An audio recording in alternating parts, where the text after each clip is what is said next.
Oh, great turnout. Hello, everybody, and thank you for coming.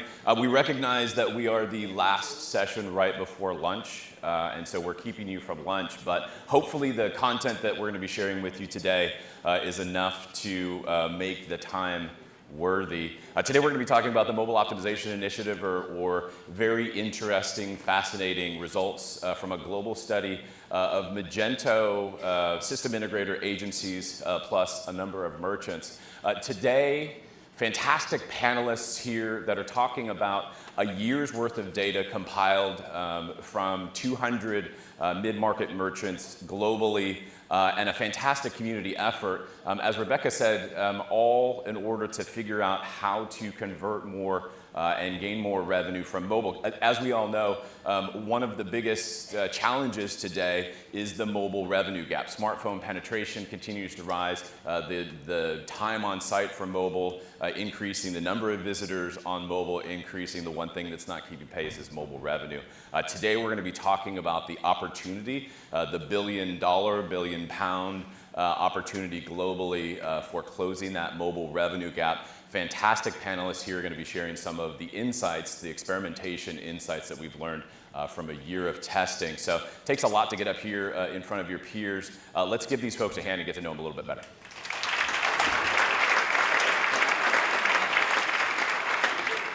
So Sophie, thank you so much for being a part of the panel, and thanks for being a part of this community initiative. Would love to get to know you a little bit better and your little company. What's it called, Gene? Yeah, hi. Thank you everyone for coming to see us. I'm Sophie. I work at Gene down in Brighton. We're a Magento agency, and I have been championing the Mobile Optimization Initiative at Gene, getting as many merchants as possible to do it, because it is pretty awesome, and yeah, can't wait to share all the results with you. Awesome. Aiden, and thank you for being a part of this as the sole merchant up on the panel. Would love to get to know you a little bit better in the Mayborn Group. No problem. So my name is Aiden Connor. I'm Global Digital Platform Manager for Mayborn Group. We own Tommy Tippy and the Grow Company. So those of you who are parents will probably be well familiar with our products. Really our focus, or my department and team's focus, is on creating great digital experiences for millennial mum. Yeah, so. Great. Same question for you, Joe. Yeah, hiya. My name's Joe. I'm head of design at JH. You may or may not have heard about us already today.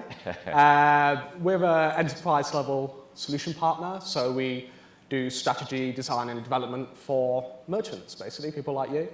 We got involved because, like Sophie says, we see how important mobile is to you, but also for the past 4 years, we've won Magento's award for Best Mobile Experience. So it's also an opportunity, like we're doing today, for us to bring some of our knowledge back to the community as well. Yeah, love it.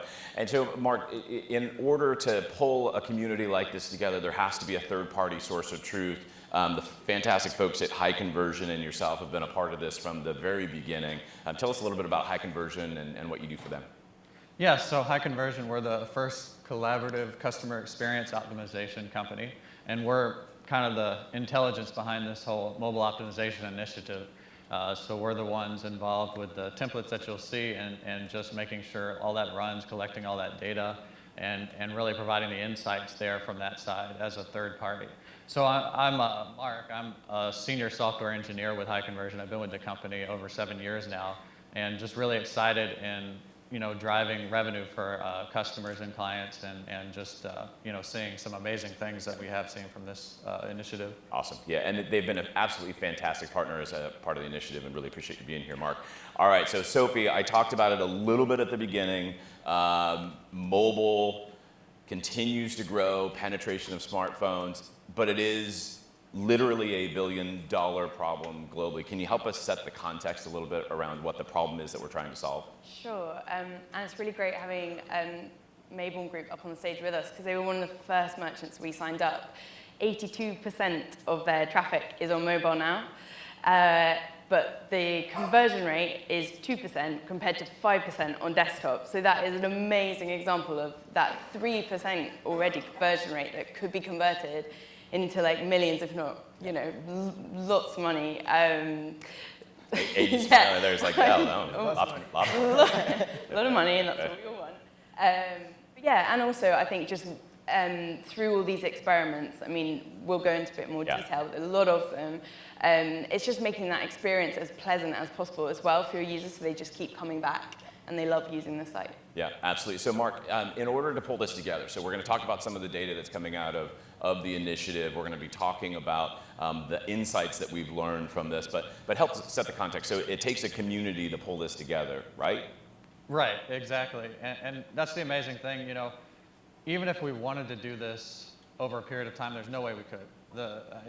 You know, you'd be looking in your rearview mirror trying to drive, really. So it's a great opportunity for us to bring together, you know, 20 plus agencies, 170 plus merchants now, and just, you know, get these insights and everything together and just really provide that to the community. Yeah. Yeah, and that's great. And from a PayPal perspective, we're a part of this initiative, have been from the beginning, helped to pull it together and are helping to offset some of the costs of the program. But we know that a lot about the specific checkout component, but there's so much more that goes into mobile conversion. So it's been fascinating to be one of the many partners that are part of this, and Magento has been an absolutely fantastic partner as well. So a year into this, Sophie, we've seen 170 plus mid-market merchants, 400 million, close to 500 million. I think it's actually a little bit more than this as of today. We might have just gone over 500 million in tested transaction volume, but it's really that highlighted number that's the key there, right? Yeah, sure. So that on average, we see an improvement of 8.2% revenue per visitor, revenue per visit. Which is a massive improvement for merchants who take part in this initiative. Yeah. So average amount that the merchants have seen in revenue increase from being a part of the initiative. Yeah. And so Aiden, we'll talk a little bit more about what that means for a company like yours. But Sophie mentioned RPV. Mark, can you help us understand that? Maybe not go into the algorithm that goes into all of the math that goes into it, but at a high level, RPV. Tell us a little bit about what that is. Sure. So RPV is something our company has been really driving as a metric, really from the beginning. So RPV is simply, as you can see, just the total revenue over the total number of visits. So we've, in the past, looked at different, and most testing companies, they've looked at CR, conversion rate, or they've looked at AOV, and we've not found those to be sufficient, especially on an e-commerce type of situation. You know, the problem is you can drive CR, you can drive conversion rate, or you can drive AOV, and it becomes like a seesaw. You know, you get conversion rate going up, you get AOV going down, and vice versa. But we've really been passionate about RPV as a metric from a company just at looking at the results. And that's the bottom line, you know, more revenue for your company, for your merchant. Yeah, and Joe, this was something that was new to me as a measure or a metric that you're really optimizing for. Was it something that you all at JH had been working with before, or was it new to you as well? I think it was new for us as well. I think the kind of other metrics that Mark mentions there, conversion rate, average order value, lifetime value, you know, those are the kind of KPIs people are normally looking at. Yep. But like when we do our kickoff and discovery with merchants, we always cover objectives and look at the KPIs that underpin that. Yep. And so really that stage is a good point for us to introduce RPV as something new for them. And it gives us, like Mark says, a value that helps make some intangibles like usability a little easier to see. Yep. And to kind of ground that in the bottom line. Yeah. And that makes kind of talking about the results and about the program a lot easier. Yeah. It gives us that kind of like common metric that we're all looking at when we're making decisions and looking at the results. So from a merchant perspective, revenue is that number, right? Yeah, absolutely. So I think that for us, RPV, particularly with our Grow Company digital real estate, because our commerce experience is split from our content experience, Yep. It's actually a very good metric for us. Again, it was a new one on me as well. I think the first time I Googled it, we got release pressure valve. Was what Google told me it meant. I was assuming that wasn't what Mark and team were talking about.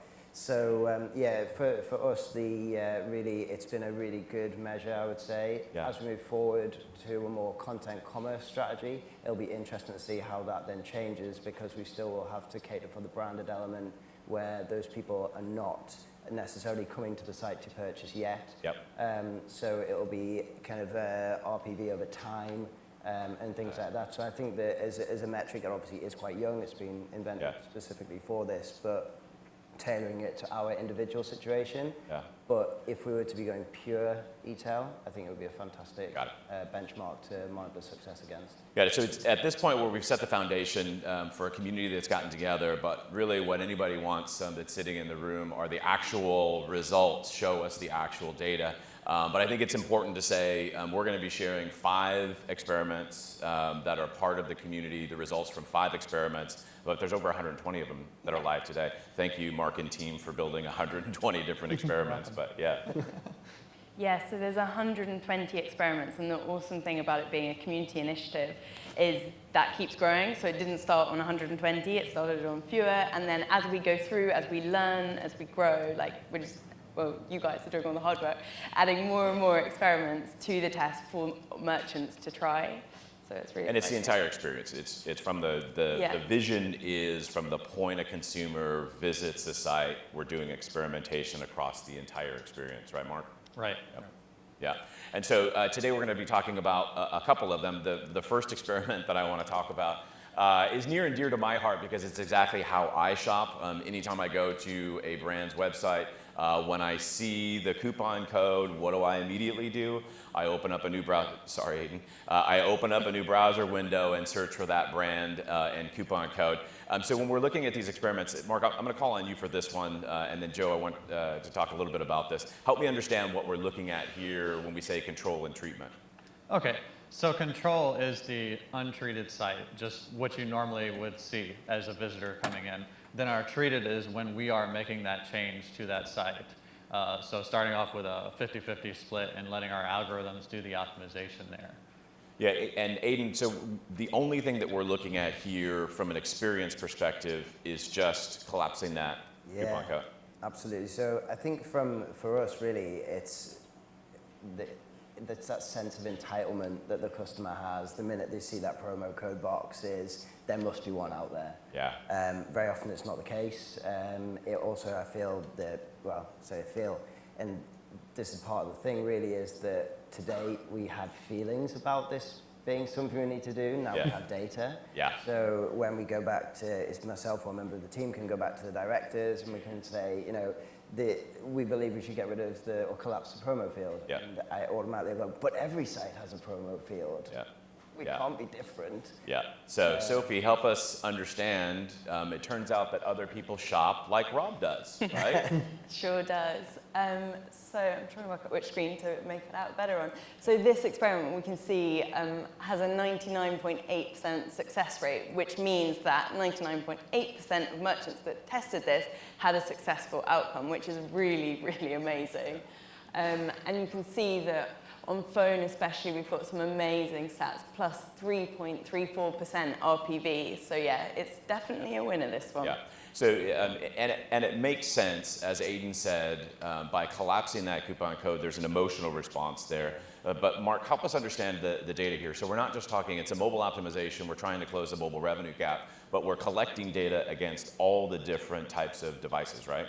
Right. So we love RPV as a metric, but we're not stopping with RPV. We want to provide you guys with data all across the board. So you've got the CR, the AOV, and not only that, but also across different device form factors as well. So we're also collecting desktop, phone, tablet there also. Yeah.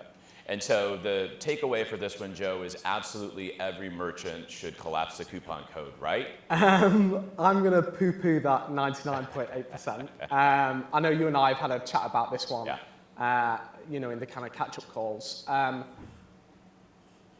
All the tests you see today, you've got to kind of take with a pinch of salt and consider the context, okay? If you were to put this in, how does it fit with your UI design? How does it fit with your business model?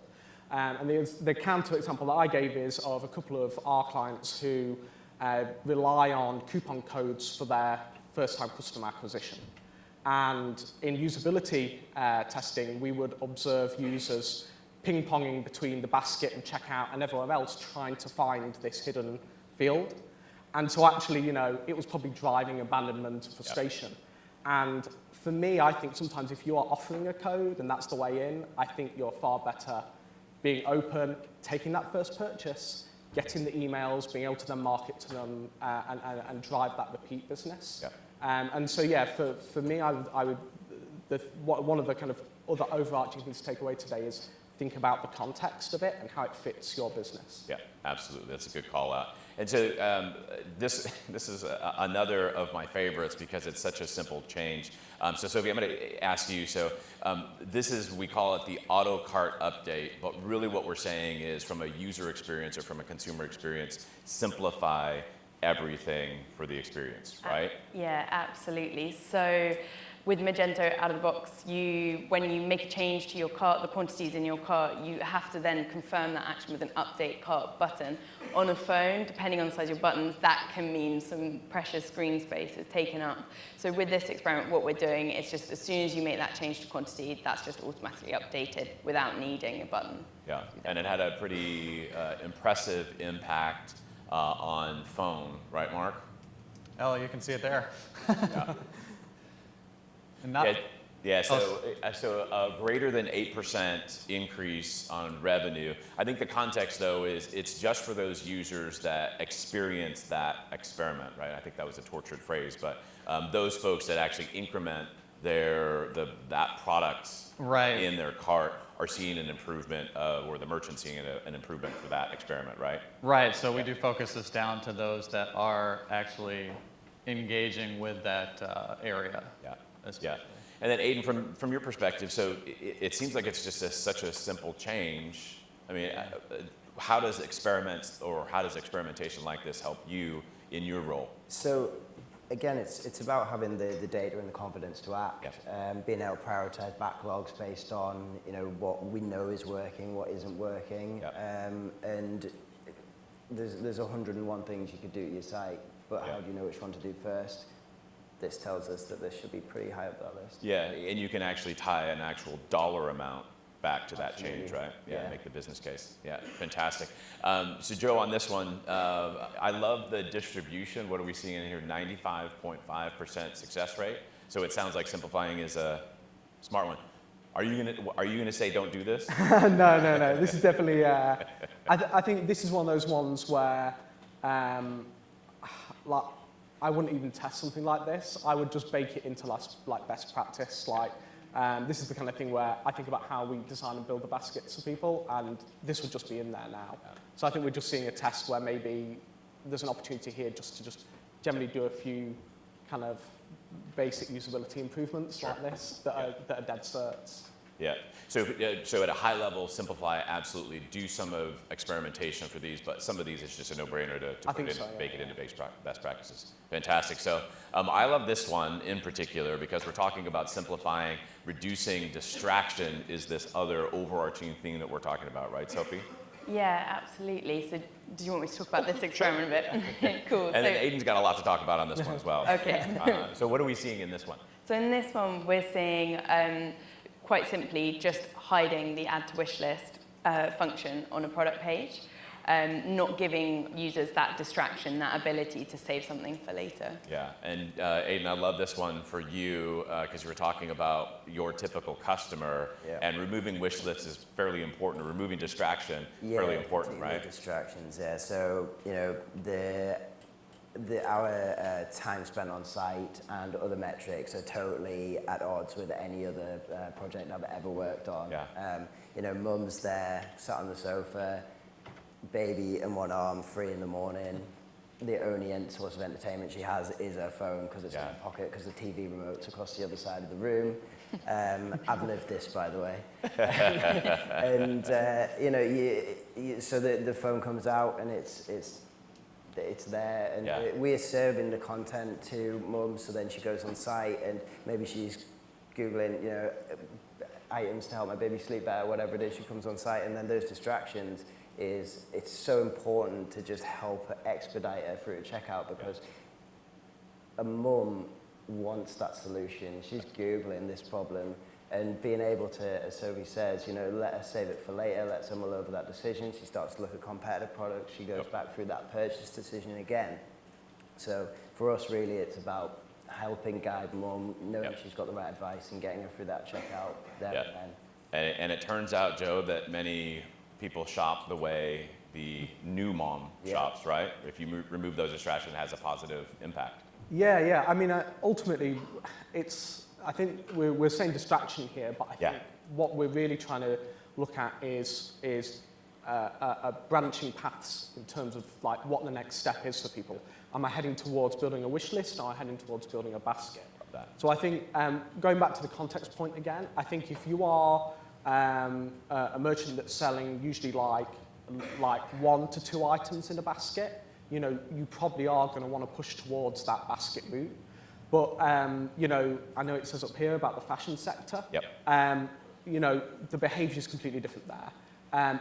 Yeah, maybe for like a high price item where someone's just buying a coat, but if you're in, you know, fast fashion or even like up to mid-range where people are maybe putting entire outfits together, like you'll regularly see people wanting to shortlist in the basket, and then when you do have a powerful wish list feature, they shift over there. So there is a thing here of thinking about, you know, do a little bit of user research, find out how your customers are already using the functionality you've got before you basically rip out that from the site. Yeah, absolutely. And the call out here is also on the screen in that histogram of distribution. We did see for some merchants a fairly negative impact from removing the wish list, which dovetails perfectly with what you're saying, right, Joe? Yeah. So this next slide, PayPal happens to be one of the technology providers. This is where the PayPal guy in the room is quiet because it sounds self-serving. But Mark, help us understand what we're trying to test here, what we're trying to understand. Okay, so here we're trying to test the PayPal checkout buttons, so we're placing them in various locations, especially here on the PDP pages. So this is an interesting test. This is a test where usually we come into a situation where people are very hesitant to try this. The main reason being is there's a big concern with average order value here. So the thought being is that you're putting this PDP button there, and then you're going to direct a client straight to the checkout. And so you're going to miss out on those cross sells and upsells and that kind of thing. And I think it'll get interesting here.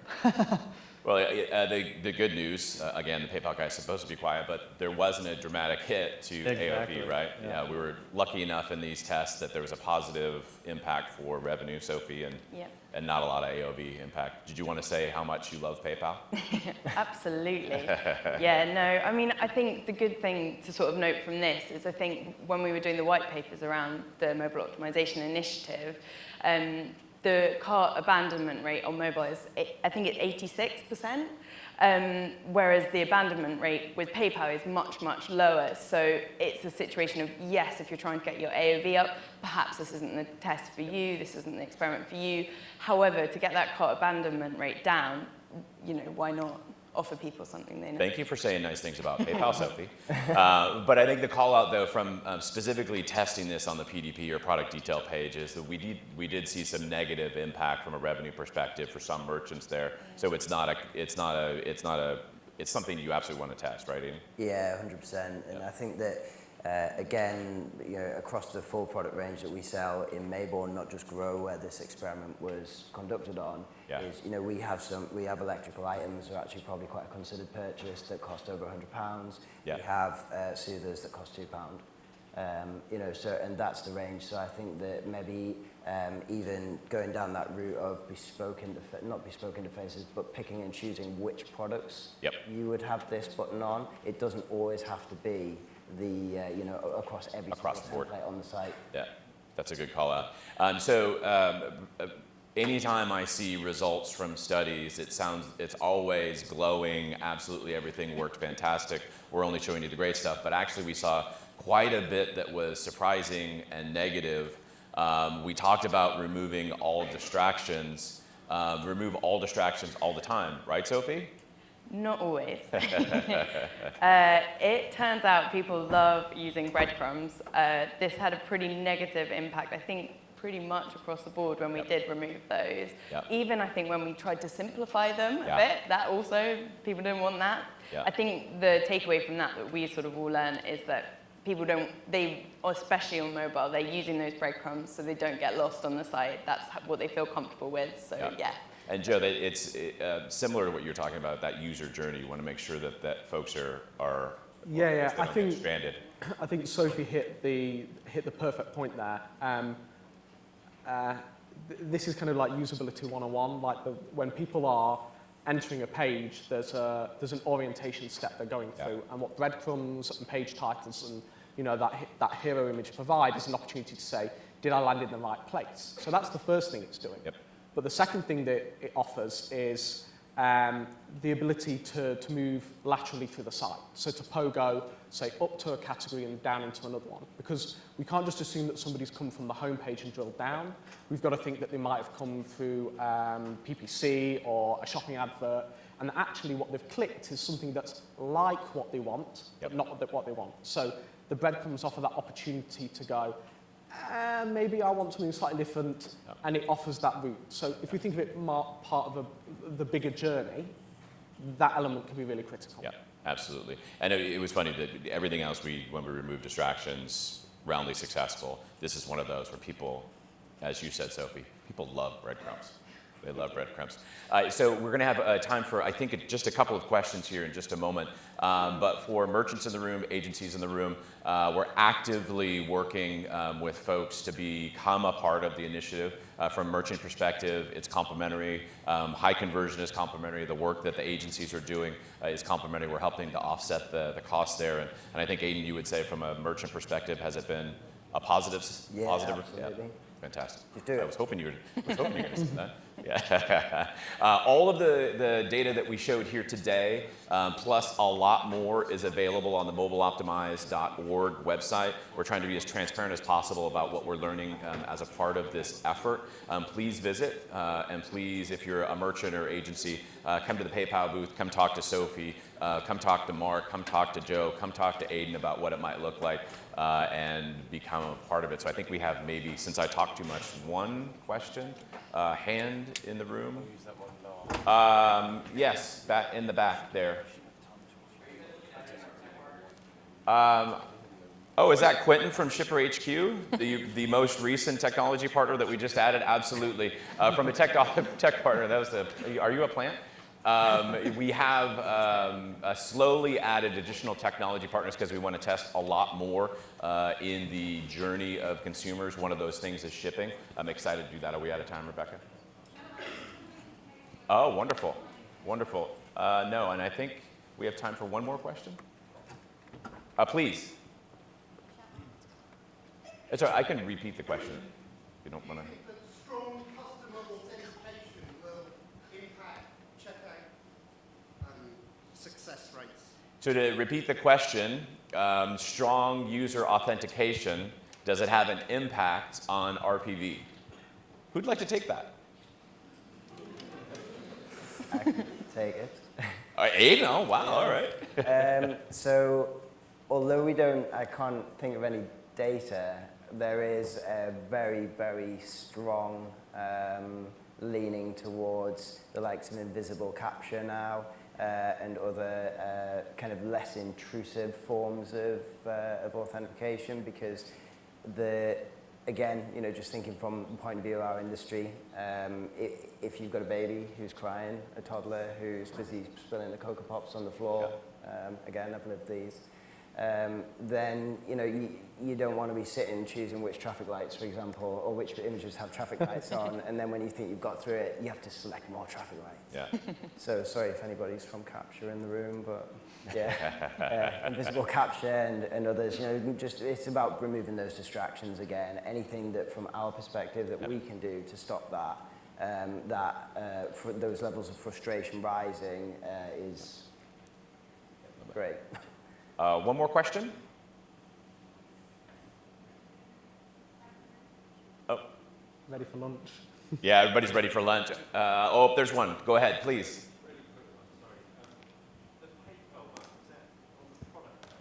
It was on the product detail page and on the mini cart. The testing was for both of those, product detail page plus mini cart. Right, Mark? Also the cart page as well. Also the cart page as well, yeah. And separate experiments for the data there. Go ahead. Yeah. The notion on the product page, again, from the PayPal perspective, is we want consumers to be able to check out quickly. If they have one item, you're on the product detail page to get in and get out very quickly. That's the PayPal Express shortcut, which enables, if they have the one touch enabled, they can click and check out quickly. That's at least the experiment that we were hoping to find out. Merchants typically don't use that because they believe that AOV is impacted, or average order value. What we found in that one was it wasn't as much as previously thought. Is that helpful? Yeah. Great. Wonderful. So it takes a heck of a lot to get up here in front of your peers. Really appreciate these folks' time. Can you give them a hand? And thank you so much for coming.